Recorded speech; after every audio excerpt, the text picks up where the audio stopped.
Do you already have your investments with Fidelity? I'm David Cross with US Asset Management. Did you know that you can assign your investment management to my team and put my 35 years of experience to work for you? You simply assign us as your investment manager and you keep the same username and password. Professional management, and you get to work with someone who shares your values. Call US Asset Management today and put us to work for you.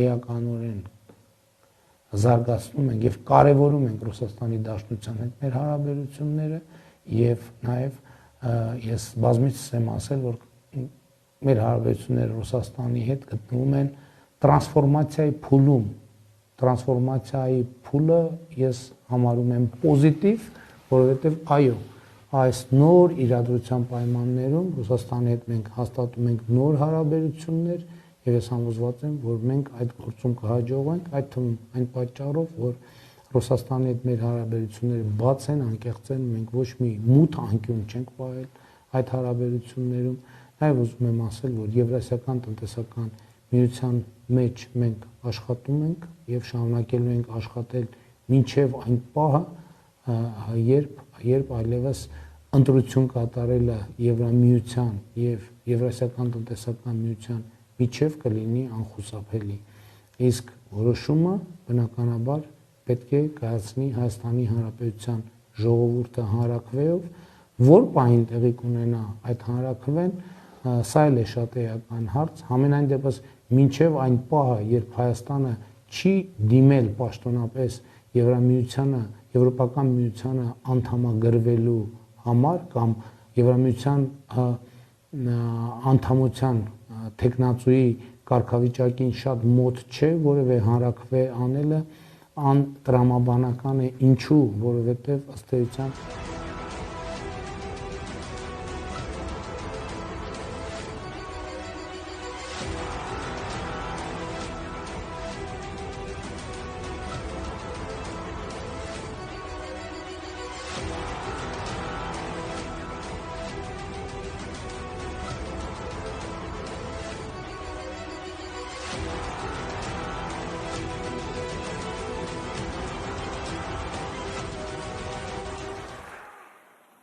This war in Iran is the worst foreign policy blunder since Iraq. And just like the Iraq war, it's a war built on lies. Let's just update the record.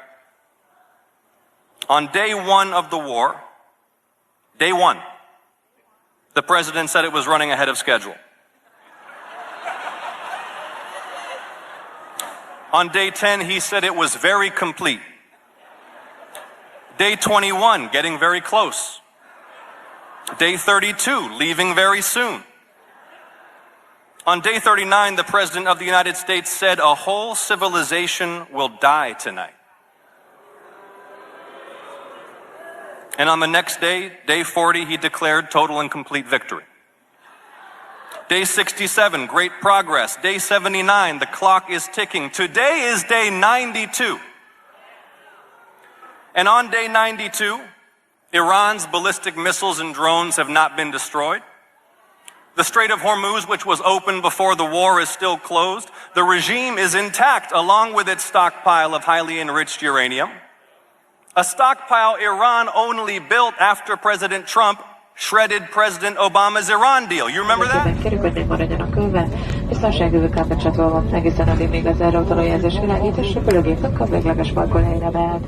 Kérjük, hogy majd óvatosan nyissák ki a csomagtárolókat, nehogy bármi kessen és sérülést okozzon, illetve nézzenek szétülései környékén, nehogy bármilyen személyes tárgyat a fedezetükkel felejtsenek. Emlékeztetnénk önöket, hogy dohányozni már csak az arra kijelölt helyeken, a terminál épületén kívül lesz lehetőségük. A kapitány és a teljes személyzet nevében köszönöm, hogy megnyitjuk az vizet, választották. További szép napot kívánunk Önöknek a viszontlátásra.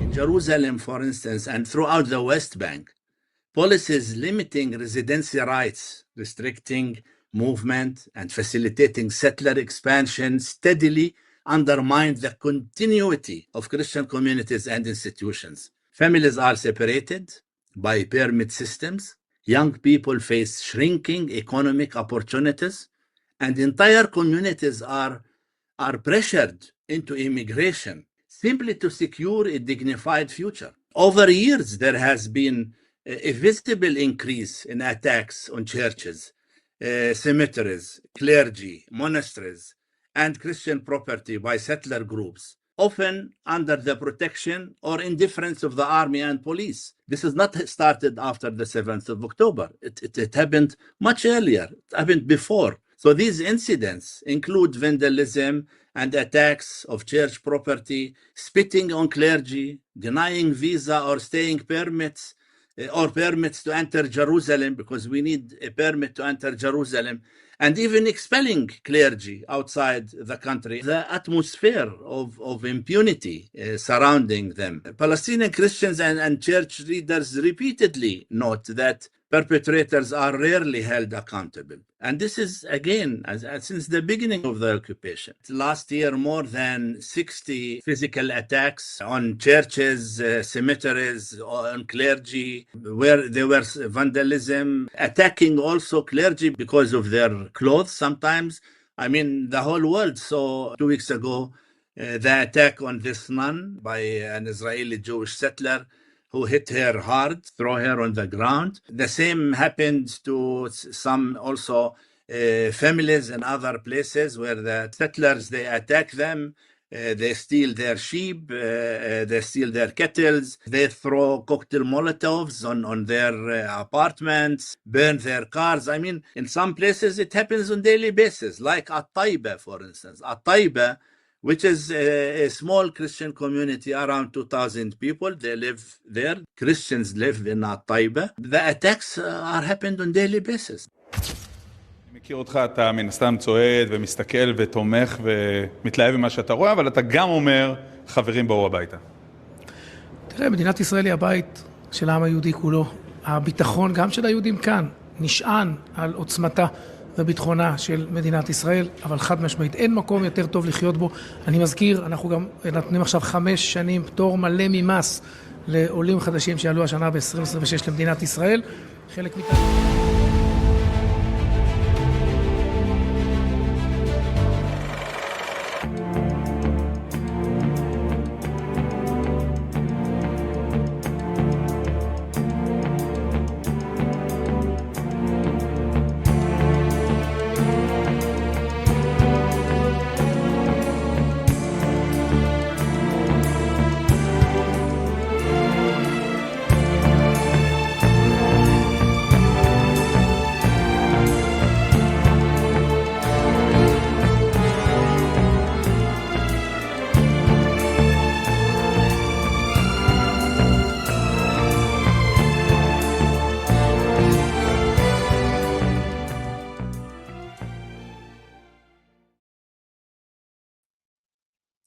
Welcome back to the SCIF. Got a lot to walk through today, a lot to show you.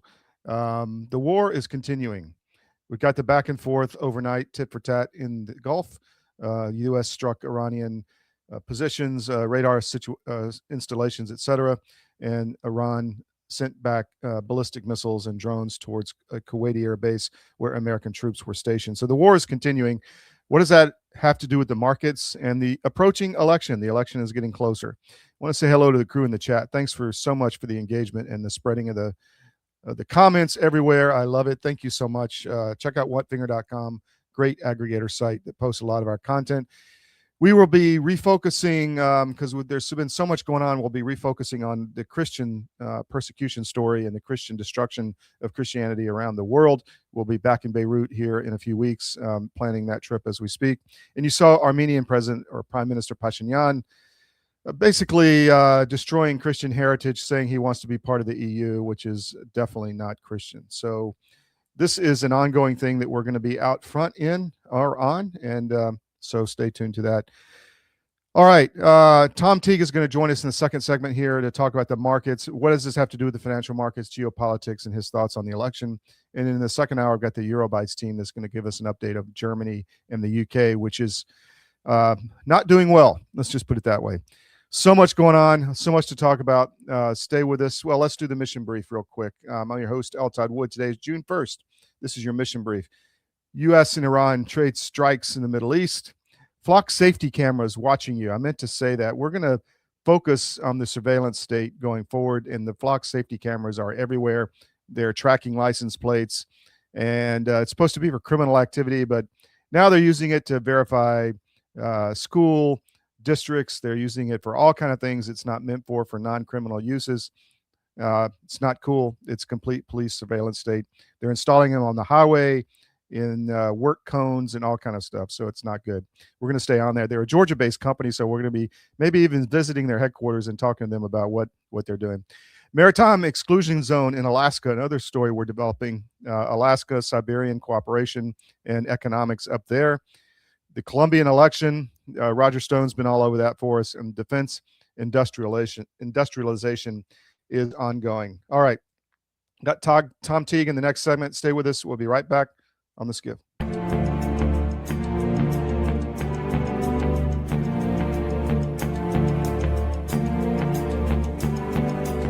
Every day, your data is being tracked, collected, and sold, often without you even realizing it.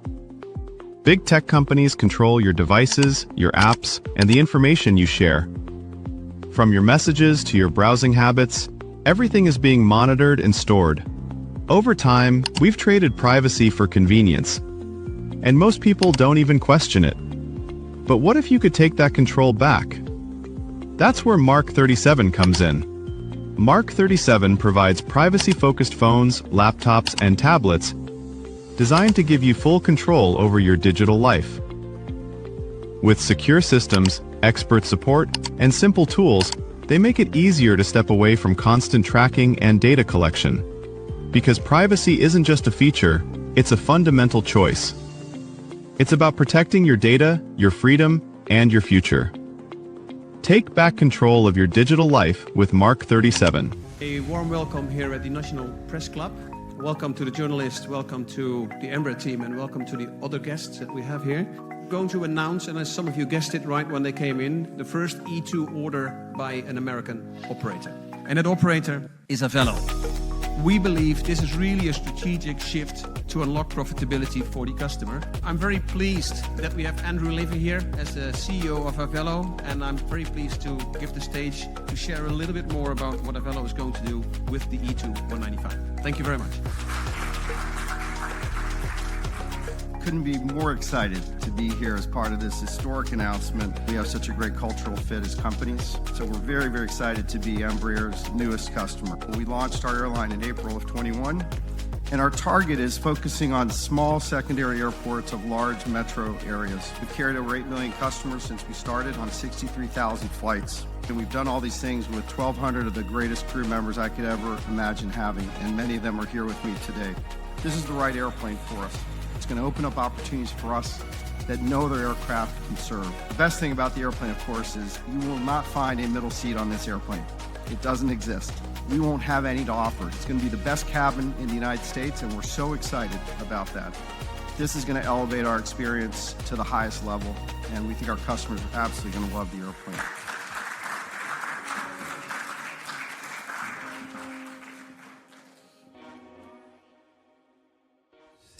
Your government doesn't care about you. That's why you need a medical emergency kit. It contains life-saving medications like ivermectin, Z-Pak, and antibiotics. Stock them before they block them.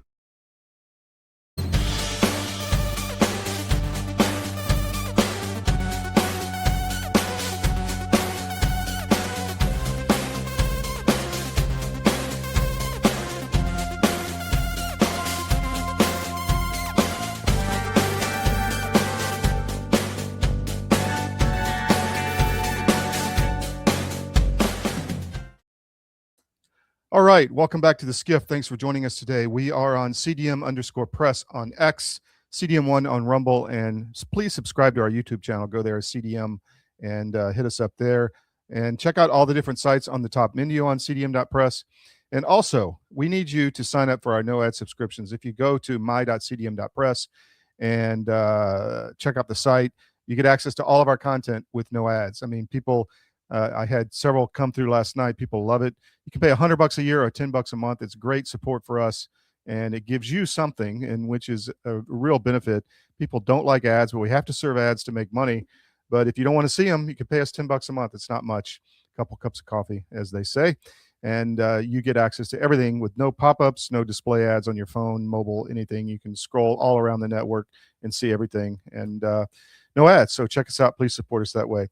All right, I'm going to bring Mr. Teague in, and we're going to talk markets. Tom, how you doing, man? Thanks for coming on. Good. Thank you. So I had sent you Ed Dow's interview. A lot of talk about credit markets stress. What say you? What do you think is going on? Because we're approaching the election, the economy, the war still going. I just want to get a good insight into that. Yeah, I mean, I think that credit markets are the distress is improving a little bit from earlier this year. I think there's a lot of different credit markets. There's high yield, which is improving. There's private credit, which I think it encompasses a lot of different things, and then people are trying to spook people on private credit, and you know, a lot of it's done outside the banking sector, obviously. So you know, there's a lot of people trying to spin this story that there's like major doom and gloom and the data center stuff's terrible. There was an article, like, apparently, I don't know what was said because I didn't actually read his stuff, but the guy from The Big Short, his name escapes me right now. He's basically saying that there was this special purpose vehicle put together of borrowing by Apollo for data centers, and it's all off balance sheet with XAI and NVIDIA, and they can both book sales and not have to show the purchase. I actually saw this structure when it came out, and it was like a private credit thing where you have people loaning money for the data centers and the purchase of these GPUs, and it completely made sense. The whole you know, thing that was contentious about it is people were saying, well, what happens when this data center, when these GPUs are worthless? But there's prices now in the secondary market for used GPUs from, you know, 3 or 4 different kind of architectures ago that are there's still like 20 cents on the dollar bid for these things. So I think there's a lot of people pushing, you know, these scary stories out there about the credit markets, and I think they've slightly been improving. I think there's a big war going on right now with our Fed and with the way the Fed's been operating for years. And, you know, my thing is you have to listen to what people are saying. You have to understand, like, so I've been listening to Scott Bessent. He gave, you know, Treasury Secretary, he gave some speeches last week. And the speeches were basically, and in this, the point of me saying this is the private credit stuff, like, the savings rate. Now that's something that is kind of scary right now because the savings rates are dropping. And a lot of this is due to the fact that people are not earning enough to pay for things, and they're starting to have to burn furniture. They have to sell their assets. They have to liquidate their stock portfolios to pay for big bills, to build big expenditures. But, you know, Bessent gave a speech this weekend, and he was like, you know, we sat here and we decided that what mattered was how cheap things were in the store for people to buy, not that they were being manufactured in the United States. They were being made in China and sent over here. So, you know, a lot of this is I think rebalancing, essentially. Well, right? It's the transition, right? And you don't want to have to borrow money to buy everything. And the way that the Fed has worked, and this goes back to what Kevin Warsh is saying, the new Fed chairman, is that, you know, he doesn't want the Fed to come and have to bail out the assets. You create the K-shaped economy when you do this. You got all these working class people that are not participating because they don't own assets.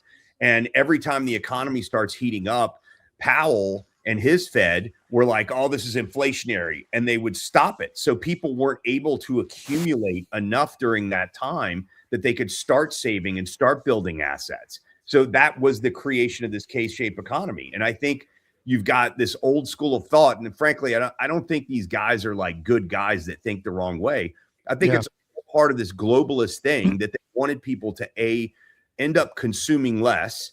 And they didn't. And in this Cloward Piven thing where they wanted people to get addicted to staying on these benefit systems and keeping the government busy allocating capital to try and keep people above water instead of actually having the economy grow.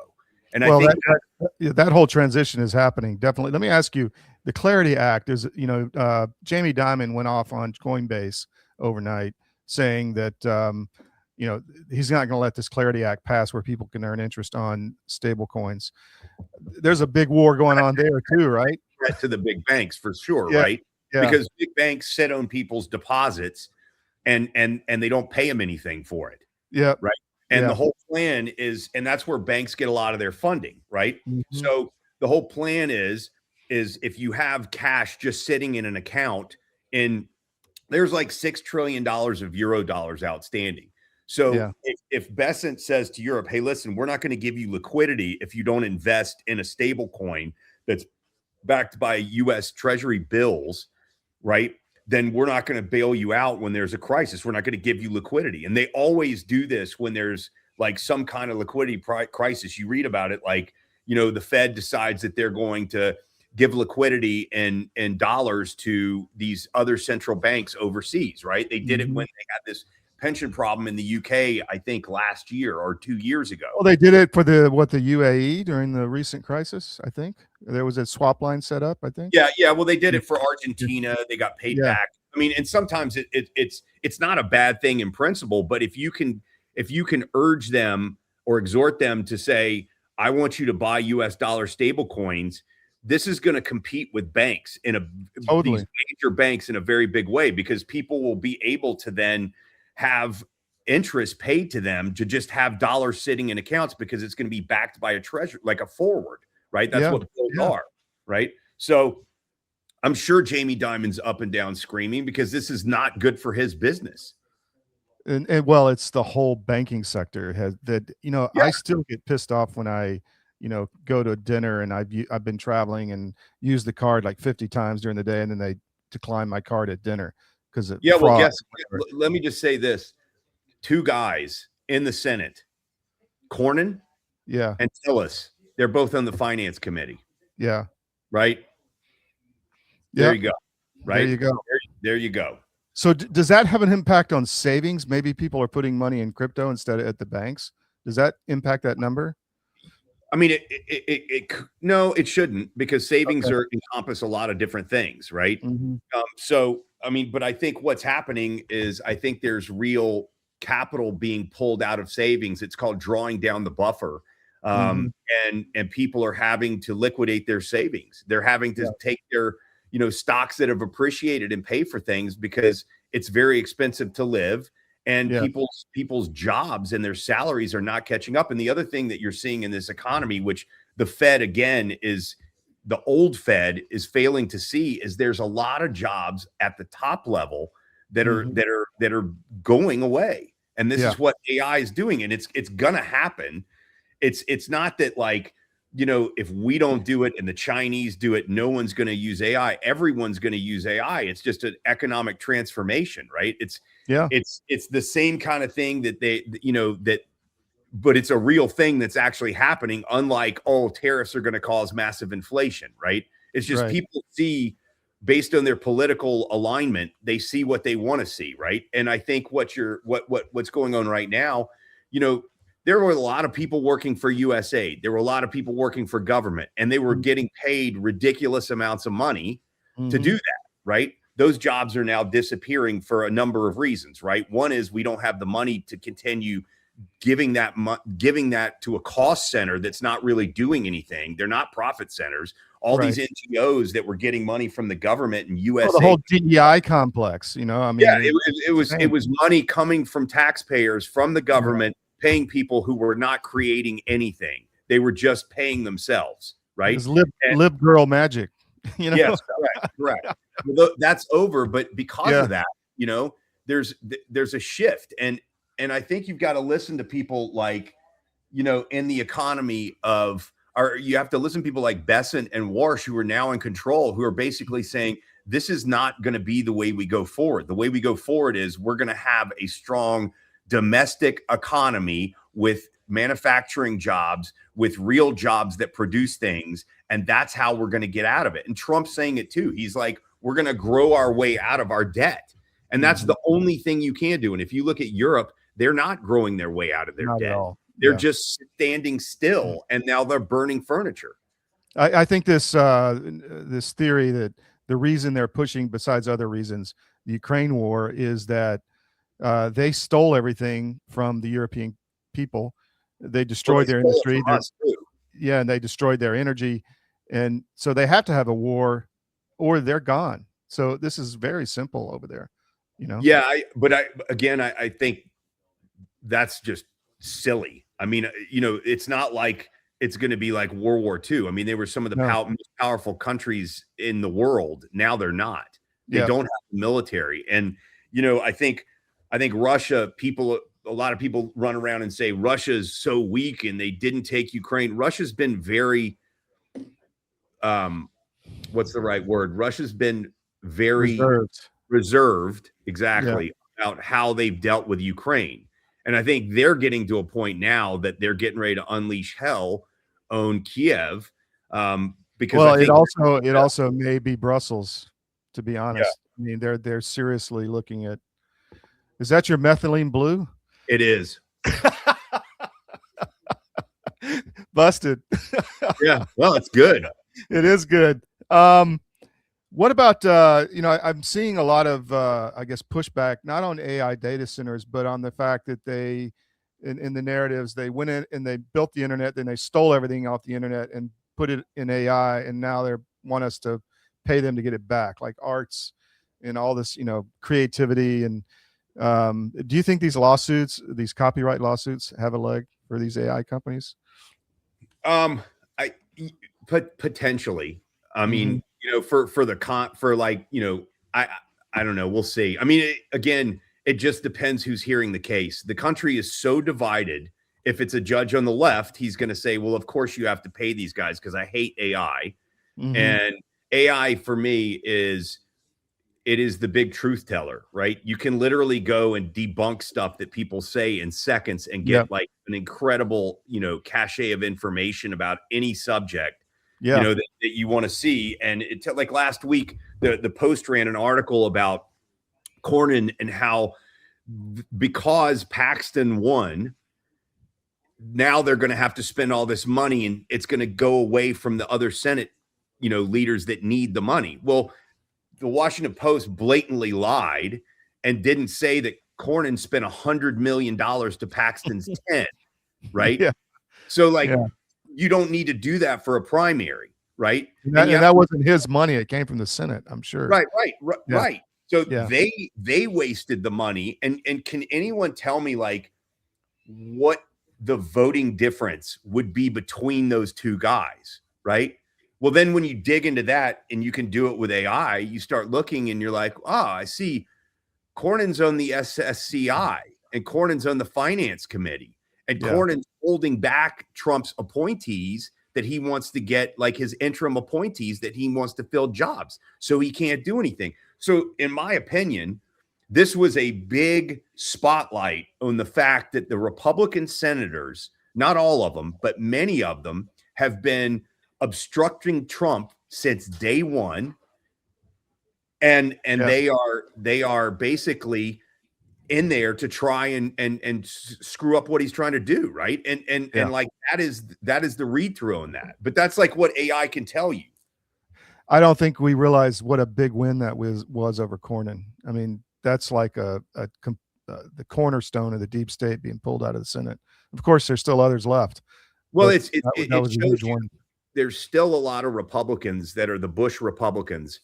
Yeah. That hate everything Trump's going to do.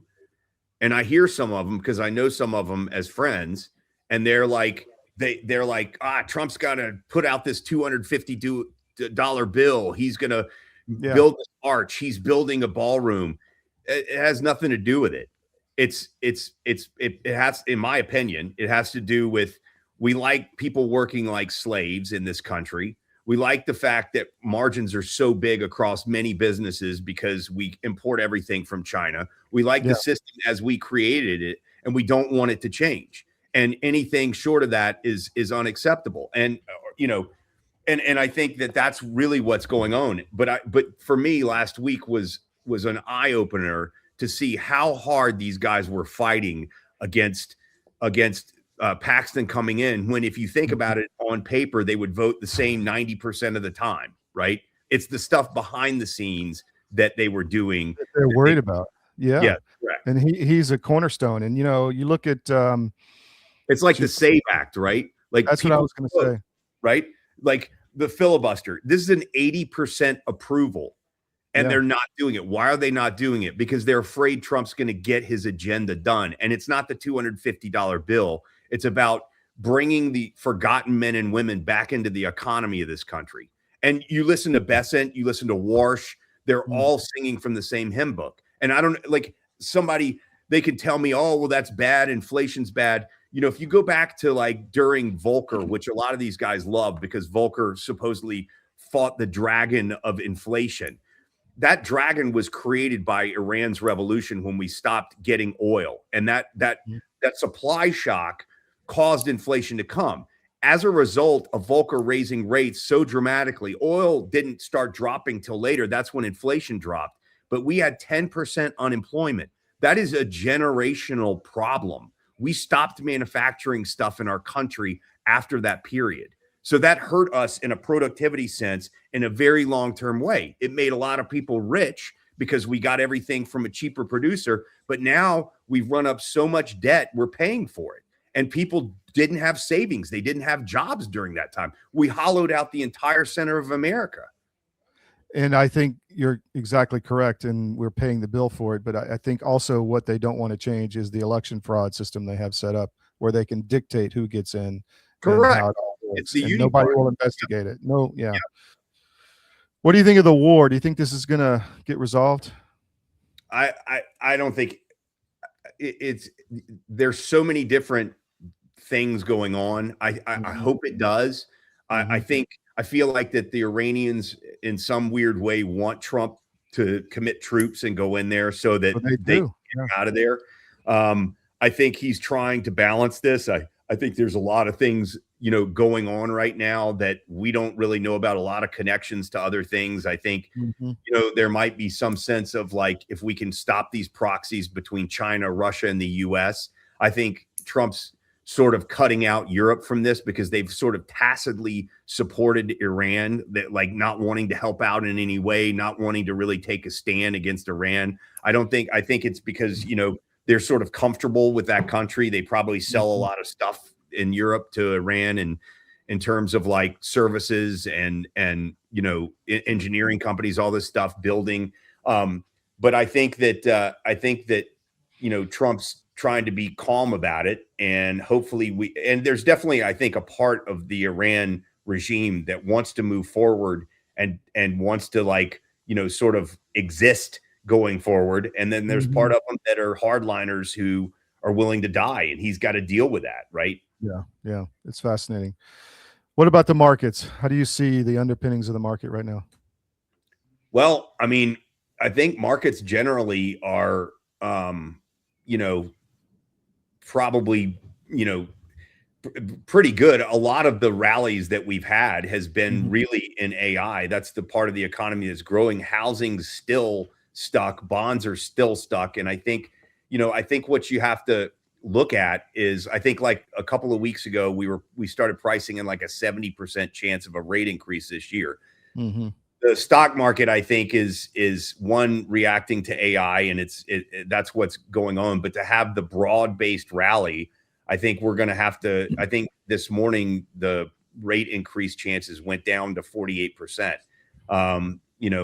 So like I think that's if you're looking at markets, we're at or near all-time highs. But I think in order for that to continue, we've got to see some what the new Fed's going to do, what they're going to say. And my hopes are that they're not as willing to hike rates into a supply shock. And I I hope that they look at things differently and they're like, well, you know, we're going to sit where we are for now and wait till see what happens. But the likely change is going to be we're going to cut rates, because that's really what needs to happen right now. Yeah. Wow. Anything else before we go? All right, man. Thanks, Tom. Really appreciate you coming on short notice. Take care. Bye. You got it.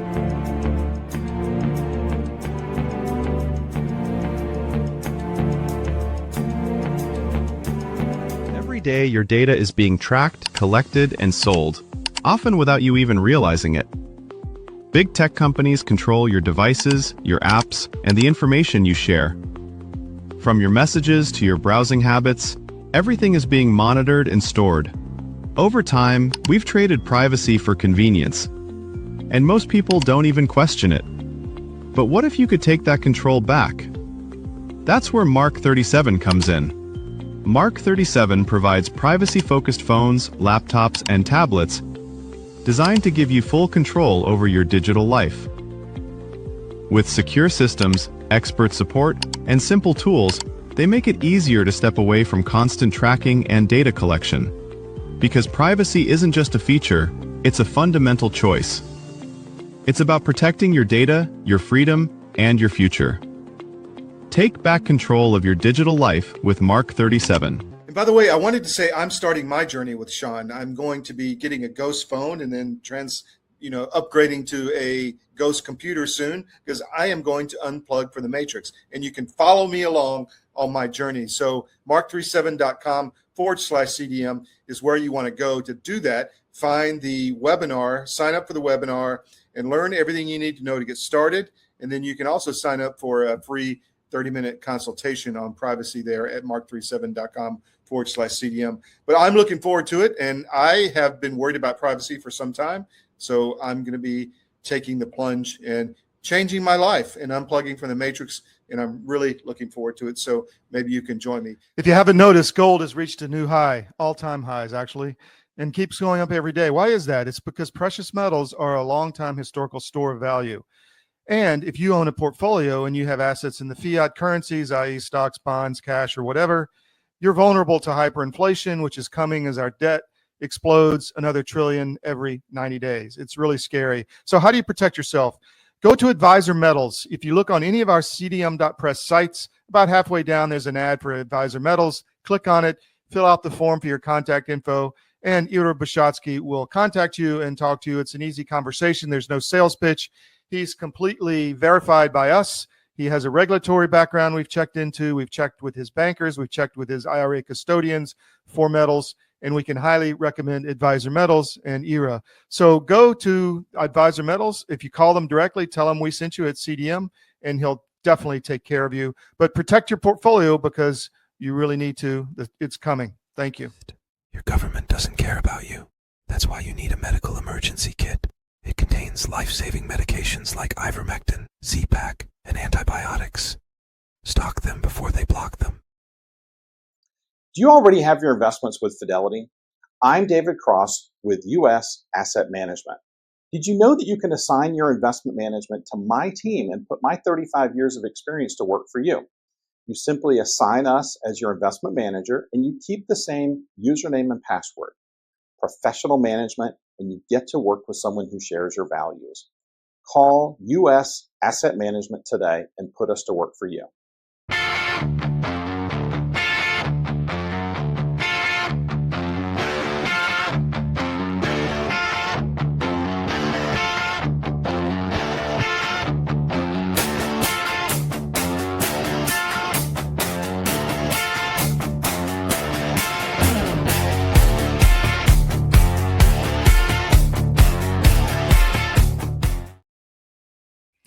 All right, welcome back to the SCIF. Before we get rolling on some stories, I just want to highlight my novel Currency. It was a very prescient novel, the first in the Connor Murray series.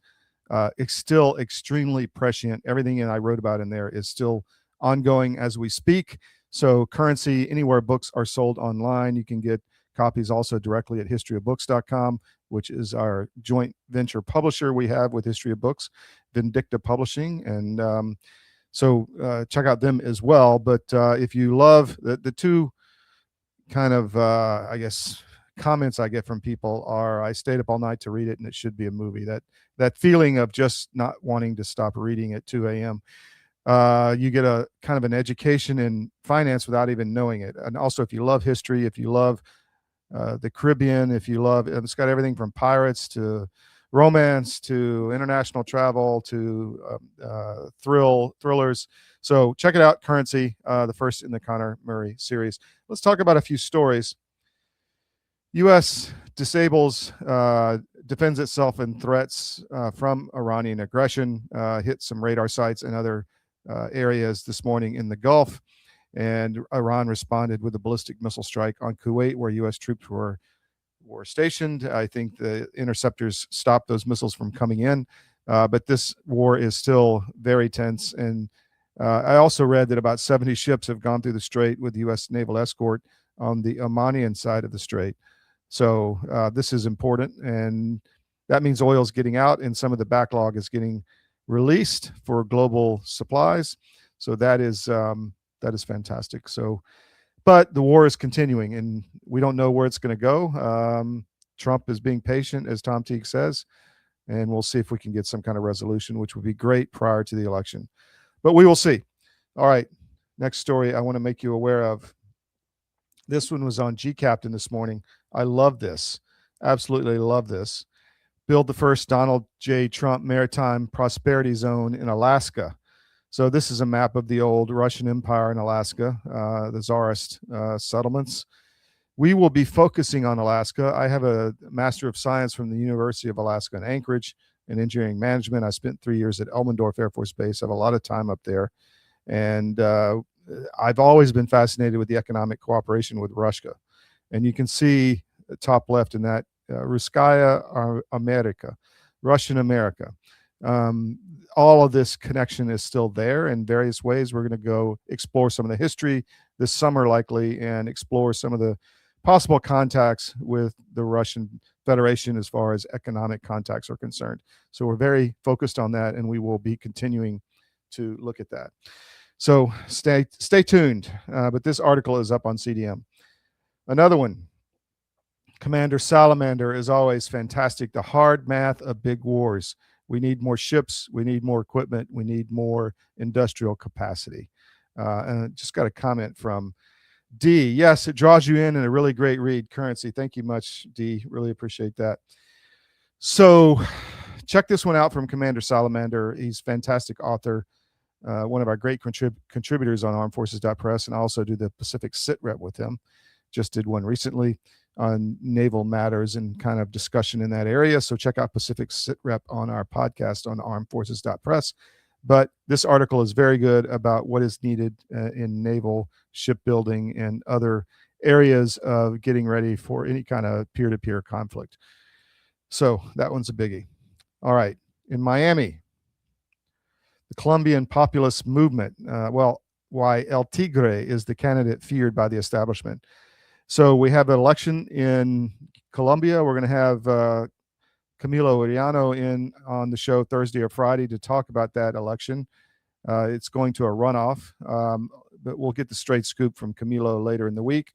But this one's important. It's an article by Roger Stone on our Miami paper, the Miami Independent. So check that out, please.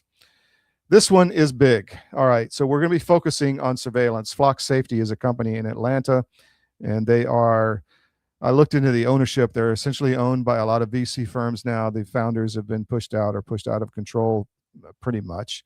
And so it's a big money run firm, and they're producing and installing these cameras all over the U.S. to surveil you essentially and track your car movement. So you can't go anywhere without them knowing where you're going. It's not cool. They say it's only for criminal, investigations, but that's BS. We're going to have some people there's a group called EFF, Electronic Freedom Federation or something like that. And we're going to have them on, and we're going to make people aware of what's happening with these flock cameras and the dangers and what they are building all around you. So stay tuned for that. There'll be more coming, but this one is on the Georgia Record, our Georgia paper, georgiarecord.com. All right, I'm going to take another break because we went long with Teague, and then we'll be back and we'll get into what's going on in Europe. Stay with us.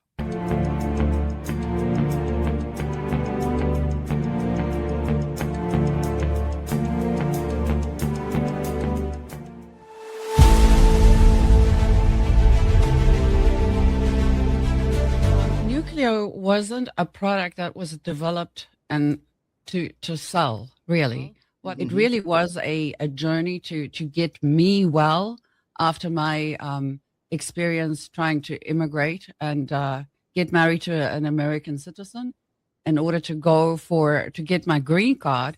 Towards the end, they send you for a medical, and that's where they sat me down and gave me 16 vaccines in one sitting. At the time, I knew when I was going through it that it's probably not good, but I didn't realize that I'm about to go through the worst health experience of my life. And that's when I went on this journey and understand that nutrition is actually your medicine. I've always heard the old people say your food's in your garden, but we didn't get it. And your body is always trying to heal itself. I mean, you know, when you cut yourself in a couple of days, it heals. And that is the process of homeostasis. Your body is always every cell in your body is always healing itself.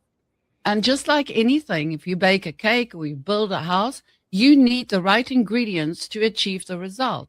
Now, if you don't have the correct nutrition and you're not eating the correct food, it's like trying to build a house without bricks. Now, a lot of people, they say, what does nuclear do? Nuclear itself does nothing. It's not designed to do anything.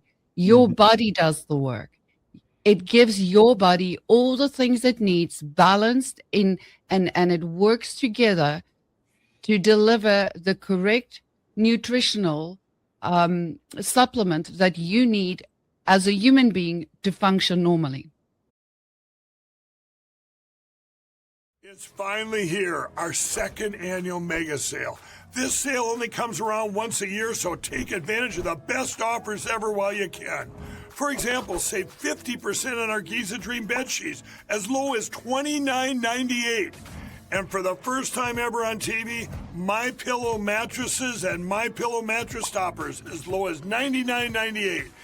And you save 50% on our Lux Pure 6-piece towel sets, regular $69.98. Now only $39.98. And our best-selling standard My Pillows, regular $49.98, on sale for $17.98. Wait on it, mega sale only $14.98. So go to mypillow.com or call the number on your screen. Use this promo code to take advantage of our second annual mega sale. But wait, there's more. To make the mega sale even more special, when you order right now, your order's going to ship absolutely free.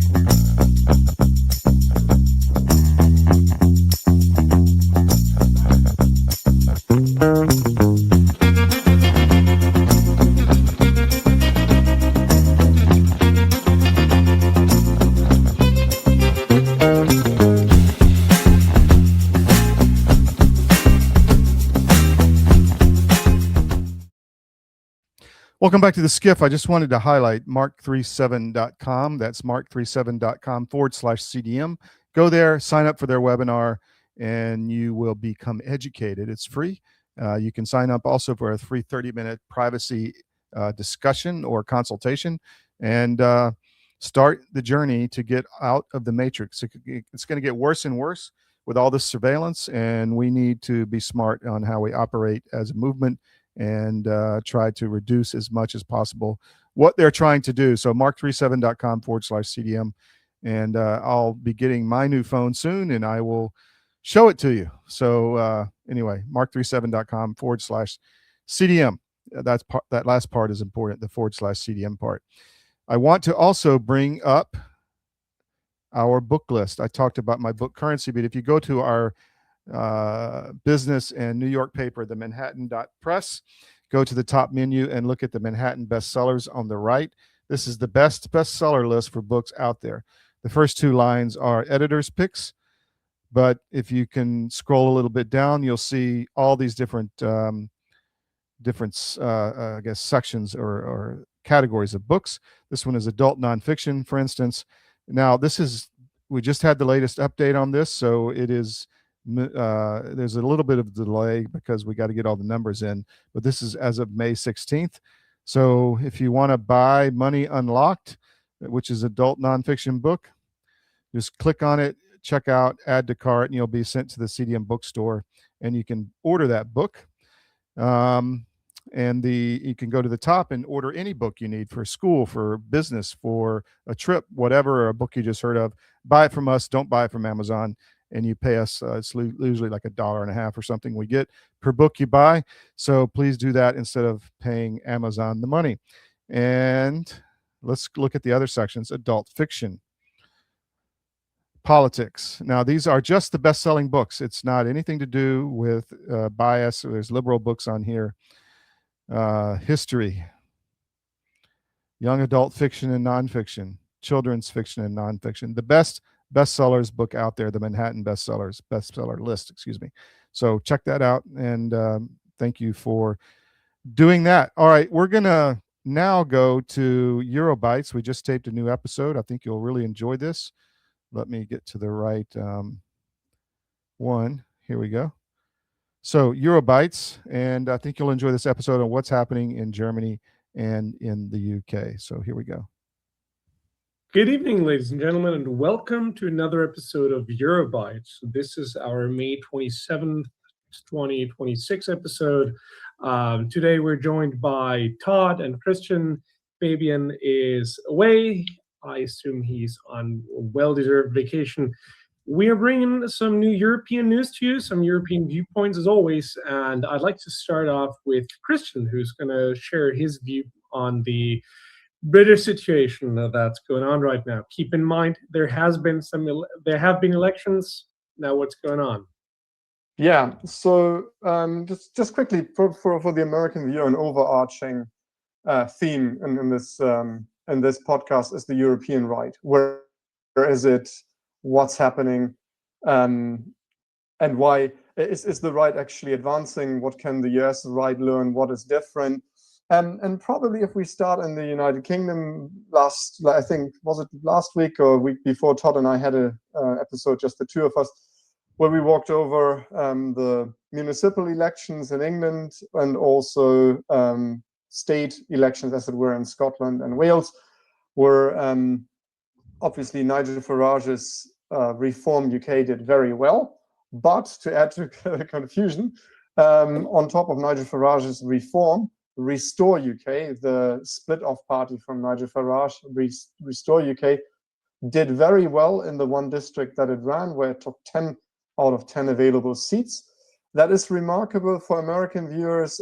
Even Elon Musk has gotten involved in the power dynamics of the UK right, because almost immediately after Nigel Farage surged in the polls, Elon Musk got involved and kind of said, look, that's not the guy. And Reform became then very much a boomer-esque kind of party, soft peddling certain issues, ruling out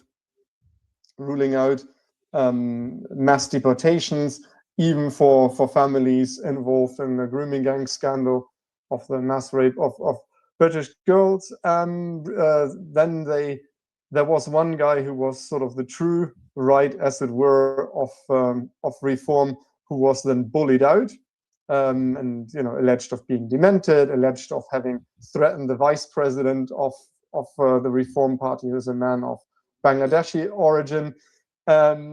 He then split off, founded a new party, and interestingly enough, since that new party is around, suddenly Reform has been moving towards the right again. So that is interesting. There is now a new election, a so-called parliamentary by-election, where there's a district where a local parliamentarian needs to be replaced, be it for health reasons or personal reasons.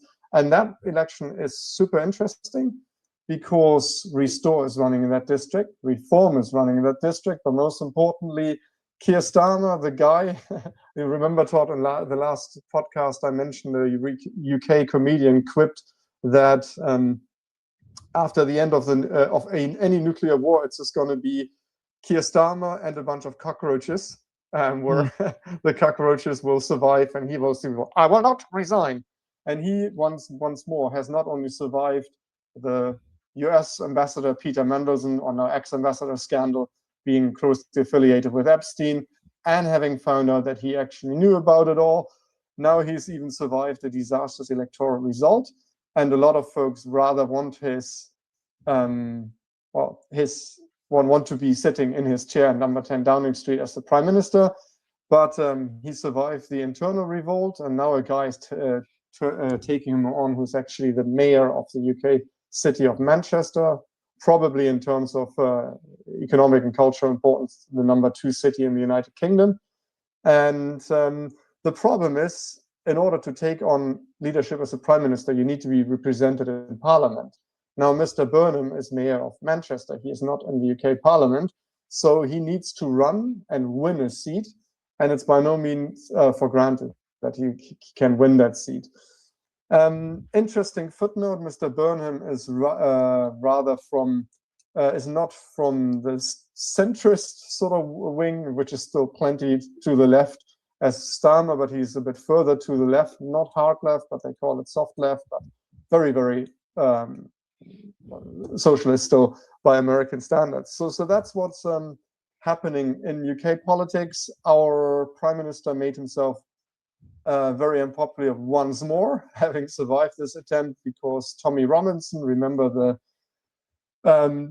prominent person on the UK dissident right who's been in and out of prison for criticizing Islamicization in the United Kingdom, and as I said, constantly in and out of prison for running afoul of UK censorship laws, organized a march. I forgot what it was called. It was not called Unite the Right, but something similar. And something like that happened last year already.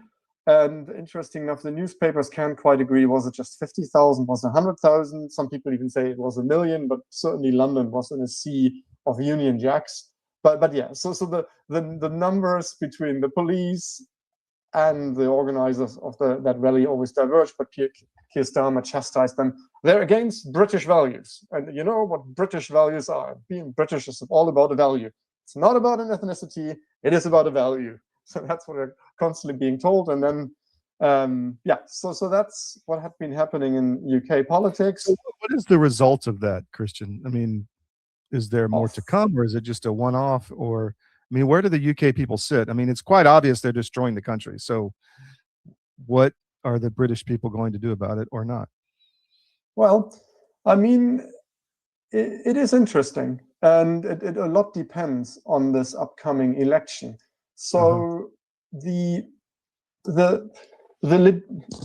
I mean, let me start this way. Conceptually, the one thing that you're not allowed to do in the United Kingdom is organize as an ethnic majority population. Well, we know that from the United States. So, quick footnote, I went to an American high school in the mid-1990s, and the 1990s were a good deal more sane than what we've got nowadays. However, at this American high school that I went to in the greater DC area, there were a couple of clubs. There was Hispanic awareness, there was Ebony awareness, there was Asian awareness, but guess what? Awareness wasn't there. So there was no such thing as European. There was no White European Male Month. Is that what you're saying? Yeah, yes. So there wasn't. And so the same happens in the United Kingdom. And you've got one part of the population, obviously white men, and especially young white men, who are constantly demonized, at the same time heavily courted for our armed forces, because the UK really wants to escalate that war with the United Kingdom. So they're back in the military commercials, but other than that, everybody says Andrew Tate and toxic masculinity and all of that. So being organized, being white, being male in the United Kingdom is very difficult, even if you've got legitimate grievances. And most of these guys had never really identified themselves by their whiteness, because it used to be the majority ethnicity. And whenever they raise their voice, whenever they protest, they're being called names. And the parties that they want to vote for are constantly delegitimized, in the sense of they are the terrible parties, you can't vote for them. And interesting enough, whenever the certain capture of a new right-wing party happens, sort of Nigel Farage runs, successfully delivers Brexit, but then 3 years later, Brexit hasn't been delivered. He, restores that new party called Reform, and then suddenly he's most terrible, and you can work with him, and he becomes more and more mainstream conservative, almost to the point of being another Rhino Republican. Then a new party comes, and suddenly Nigel Farage is almost the good one, So, and a lot of how the future of the UK will depend on that new election and whether Restore can establish themselves as a legitimate party and as a outlet for the legitimate grievances of the white ethnic British population. Because if you take that away, then there's only one way they will be able to air their grievances, through protest, and sometimes not peaceful protest. I mean, that's what we always find. If you foreclose all routes for people to express themselves, like by the draconian speech regulations where you can't even say certain things anymore, and, you know, I need to be always very careful what I say in this podcast. So if you foreclose routes of expressing yourself, of organizing yourself, what are you going to do? That is very much the question. So a lot will depend on that election in Makersfield. But what's your sense of what will happen? Not to put you on the spot, but no, it is a coin toss, I would say, between Reform and Labour. I mean, if Labour loses that election, that means the one guy who could run against Keir Starmer and then fails, it means they'd be stuck with Keir Starmer. And even Tony Blair has recently come out against Keir Starmer and went through the long list of tactical mistakes that Keir Starmer makes. So yeah, if they lose, Labour's got even more of a problem. I'm not sure how long Keir Starmer can hang on under that scenario. So that would be scenario number one.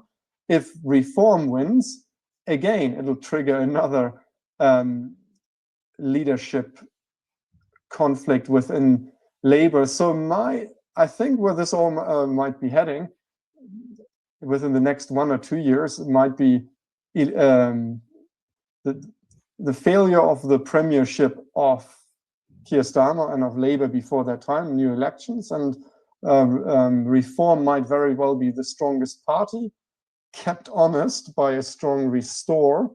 So I still have hope that there is a political way to do this. I mean, interesting enough, the political establishment seems to have made their peace with Nigel Farage, kind of seeing that he is not really their enemy. I mean, he is fundamentally an old Tory, really, that could very well arrange himself with the City of London or with everything else. That's the UK establishment. He is not hot on going to war with Russia, which is the one club they're constantly hitting him with. But yes, I do see the UK right professionalizing more and more, and unlike Nigel Farage's party, which is very Farage-centric, and he has not really built up an able successor next to him.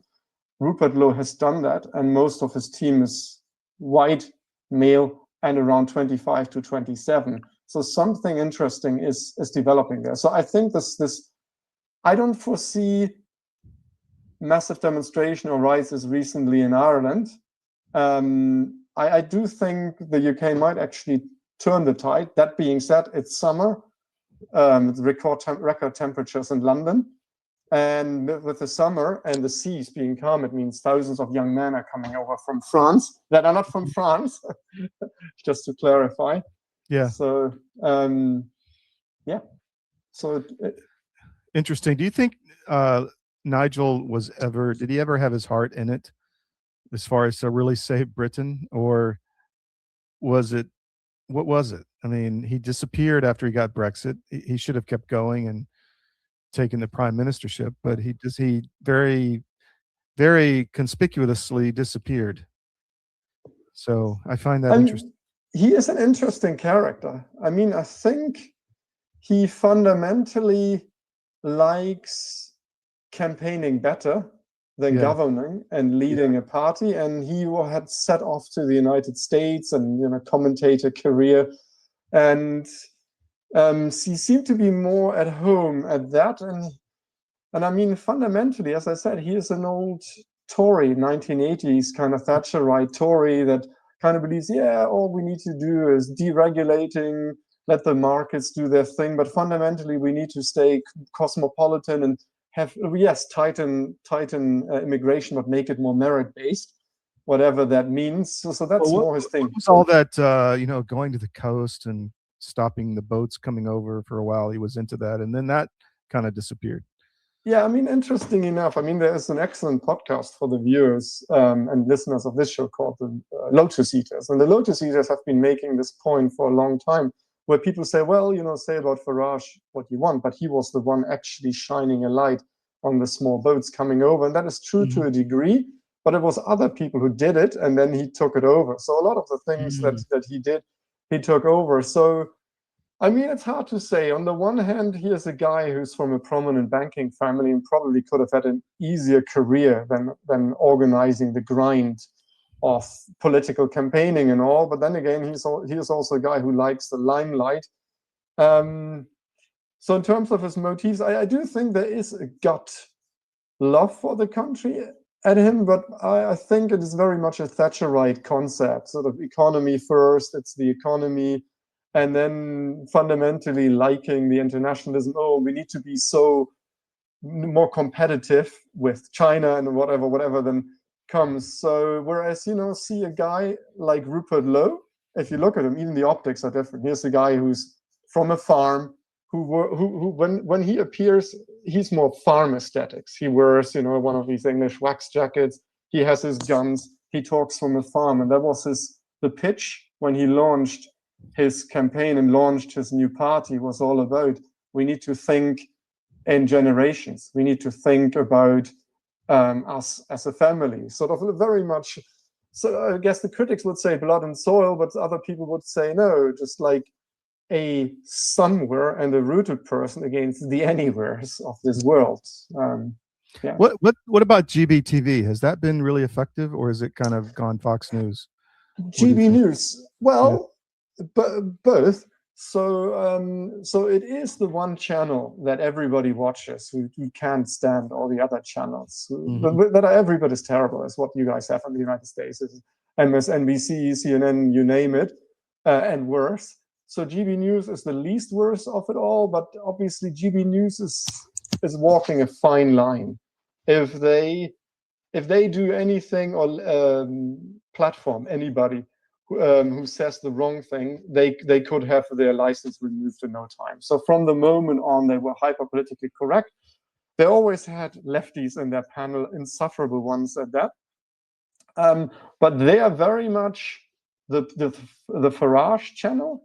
They have chosen to ignore Rupert Lowe until recently, when they actually offered him an interview. But they've almost entirely ignored Rupert Lowe. And overall, they seem to be like very much sort of boomer conservative talking points, firmly pro-Israel, firmly against Russia, just even the suspicion that he could be pro-Russia. So it's gone very much into the boomer direction, the pro-Farage channel. So on the one hand, they're still reporting on things that nobody else is reporting on. They've given far more airtime to young journalists who reported on the grooming scandal. So they're definitely an improvement, but they're sort of, I guess, Fox News prior to laying off Tucker. So they're probably still better than what Fox News is now. But yeah, they're definitely heading in that direction. So I mean, Fox has controlled opposition, so kind of heading that way. I mean, basically. Oh yeah. I mean, a lot of the very good commentators in the United Kingdom, be that the Lotus Eaters, be that a guy who works under the moniker of academic agent called Nigel Farage, not necessarily controlled opposition, that word has been used, but they call him containment, sort of, which has been abundantly clear. Suddenly that a true right-wing party was there, then suddenly he was kind of a good guy, and even suddenly establishment media who saw him a bit as the rogue or an untouchable suddenly wrote favorably so about him. I've come to think that Fox and all this other stuff is just a relief valve. It's for place for old conservatives to go scream at the moon, and that's very helpful to the party in power, right? You let them go blow off steam over here, but they never, as you say, when a real conservative comes along, they're not interested. Yeah, so. No, absolutely. I mean, it is. I mean, probably. I'm quite sure the CD media audience is very open-minded, but probably even the CD media audience is divided on the question of Israel. But I mean, for me, it was interesting to see in terms of like commentators that I used to like in the United States who very much came out on the Israel firster side that I wouldn't have expected there. And I mean, sort of like every now and then when it really matters, you see who comes out at Fox News or Farage, who does toe fundamentally still the mainstream or uniparty or deep state line. It is interesting. It's interesting because we have very popular shows here in the U.S. that are supposedly MAGA, but they scream and rant and blow off steam, but nothing ever happens. You know, I've noticed this. It's a routine. You know, we're going to scream and rant about this congressional bill, but you know, okay, next problem. So it's like it nothing. There's no resolution. So I find it very obvious as to what's going on. But anyway. I mean, as a footnote to you mentioned, and in what fits really well in there, you mentioned, hey, didn't Farage do the whole small boat thing, i.e. for the viewers and listeners, the small, usually inflatable boats that come over in the thousands, typically 30,000 to 40,000 young men, not from France, but coming from France, increasingly Belgium, into the United Kingdom, many of them committing crimes within days of them arriving here. I mean, horrible cases of rapes happening within 48 to 96 hours. But interesting enough, as terrible as these small boats are, because you really have no control of who comes over, the much bigger problem is obviously the legal migration in terms of everything. I mean, yes, you get some terrific people coming over, some very capable people coming over, but if you saw what is now being termed the Boris bulge or the Boris wave, i.e. our former almost MAGA prime minister in the United Kingdom, that had a massive tidal wave of people coming over that just weren't all top talent, just by the salaries they commandeer, which were far below average wages and such. So that is by far the biggest problem. And I mean, 1 million plus people came over under Boris Johnson. And at the same time, Nigel Farage made a really big stink about the 30,000 or so people coming across the channel, which is probably the, numerically speaking, the lesser problem. So, yeah, interesting. Huh. Yeah. So even that outrage driven at the small boats is containment. And I mean, then I almost called them Fox News, a Freudian. Then GB News did. Yes, to their credit, they did shine the light on other bits where increasingly people got organized about having hotels in their neighborhoods used to house migrants with 3 warm square meals a day and having action hotels. Yeah. Now, there was a lot of resistance. What then suddenly happened? They were just suddenly put in, like politicians said, fine, you don't want them hotels? Now you're going to get them in your neighborhood. And they're so-called houses of multiple occupancy, who then suddenly have them housed in the normal neighborhood. So, you know, so like the folks who demonstrated against hotels suddenly had them in their neighborhood. So it's almost like the politicians, okay, fine, that's what you want. Yeah, that's what you get. Sure. Yeah. Well, it's diabolical. I mean, I keep going back to, I mean, it's a fact the culture will die. It's probably has no chance at this point, but because of the birth rates and demographics, but it's sad to watch it die. And you just wonder when or if there's a will to survive for that culture, but maybe not. Maybe that's just the world turns, you know? I mean, it is interesting. I mean, there's, again, the person I mentioned, the academic agent, he written a book on his full name, Nima Parvini is his name. He's of Iranian origin, but I think Welsh mother, Iranian father, highly, highly gifted guy. And he'd written the book, The Populist Delusion, where his point was always a highly organized minority will always rule over a disorganized majority. And I mean, that being said, I mean, let me ask you this. Are you facing, or these guys like Lotus Eaters, are they facing any kind of pressure in the UK for putting out truth? They are. I mean, they're always treading the line. I mean, everybody's speaking in code. And obviously there's content they must be very careful. I mean, there's always a loophole, I think, on YouTube. You can say certain things in a live podcast, but if you then in the recorded podcast, it's all bleeped over.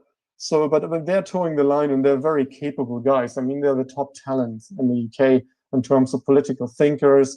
They've got one unbelievably talented guy called Firas Modat, who's actually of Lebanese origin, a Lebanese Catholic, and who is one of the best thinkers in terms of what's going on in the Middle East.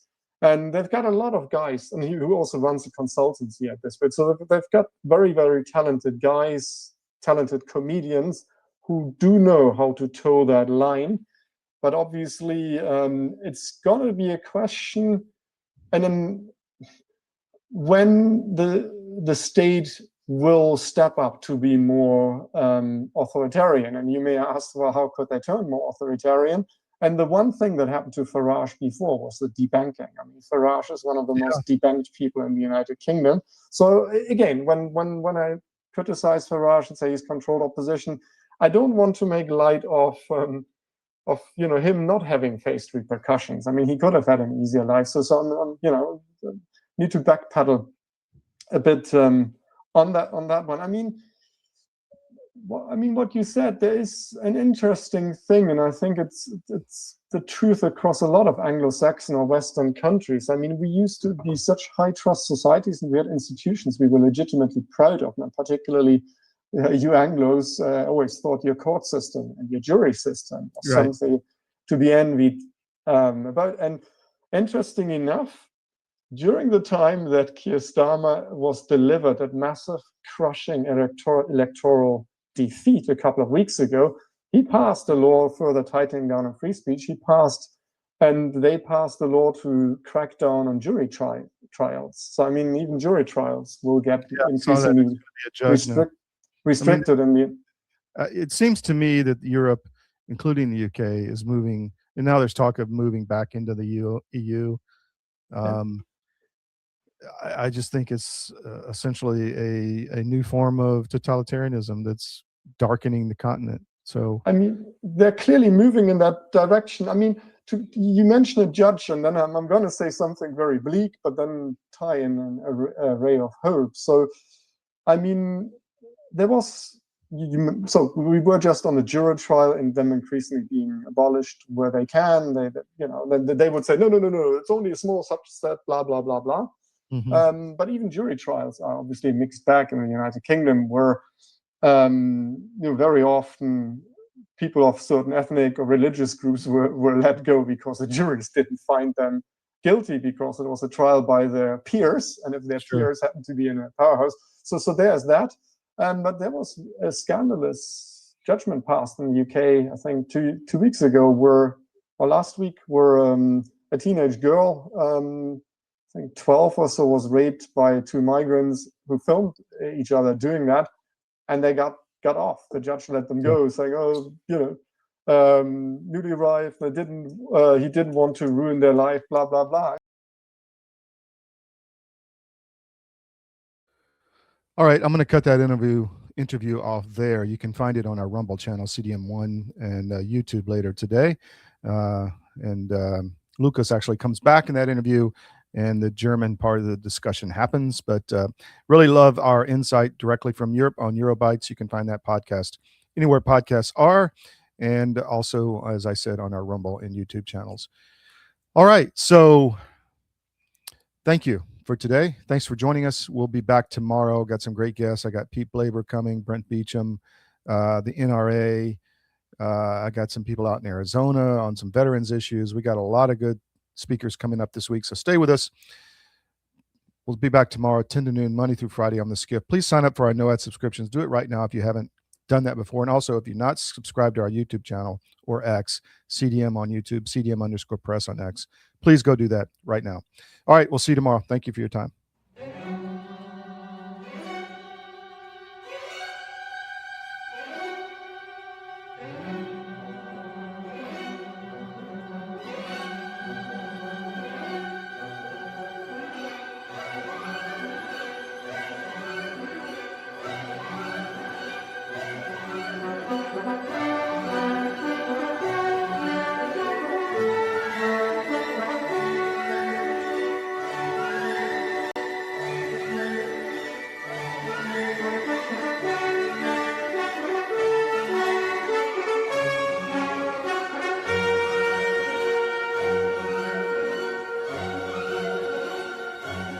Bye.